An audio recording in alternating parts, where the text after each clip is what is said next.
mga araw na mabigat lang talaga, kahit walang malinaw na dahilan. Tahimik lang ako nakatingin sa wala, hinahayaan lang ang oras na gumalaw. Di ko rin alam kung anong kulang, basta parang may hindi maipaliwanag. Ayos lang siguro na ganito muna, na hindi ko kailangang ayusin lahat. Kung wala akong gana ngayon, pwede bang sandali lang? Hindi naman siguro mali na huminto kahit saglit. Okay lang kung hindi ako okay, di ko kailangang magpanggap araw-araw. Kung mabagal man ang takbo ko, ayos lang, darating din ako.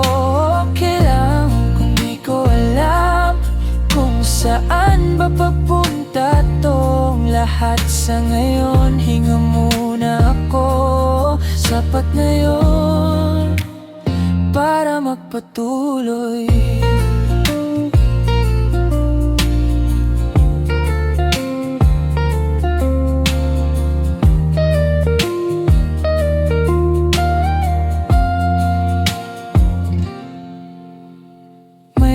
Tanong na di ko masagot, kahit ilang beses ko nang inisip.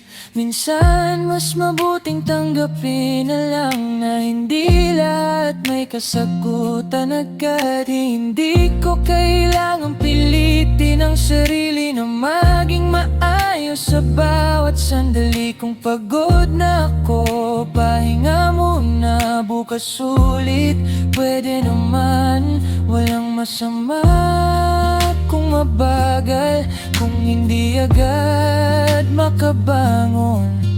Hindi ito paligsahan, sarili ko lang ang laban ko.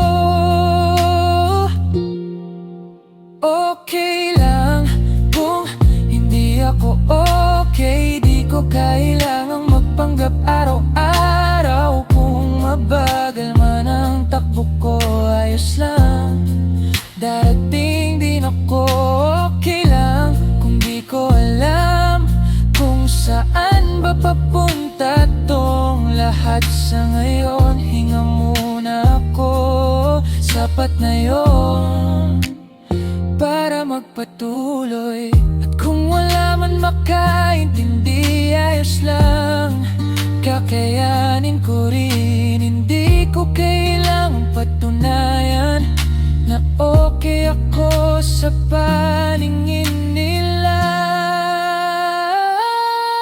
Okay lang kung hindi ako okay, unti-unti kong ayusin ang lahat. Hindi man ngayon, darating din ang araw na magiging magaan. Okay lang kung hindi ako okay, di ko kailangang magpanggap araw-araw. Kung mabagal man ang takbo ko, ayos lang, darating din ako. Okay lang kung di ko alam kung saan ba papunta tong lahat. Sa ngayon, hinga muna ako, sapat na yun para magpatuloy.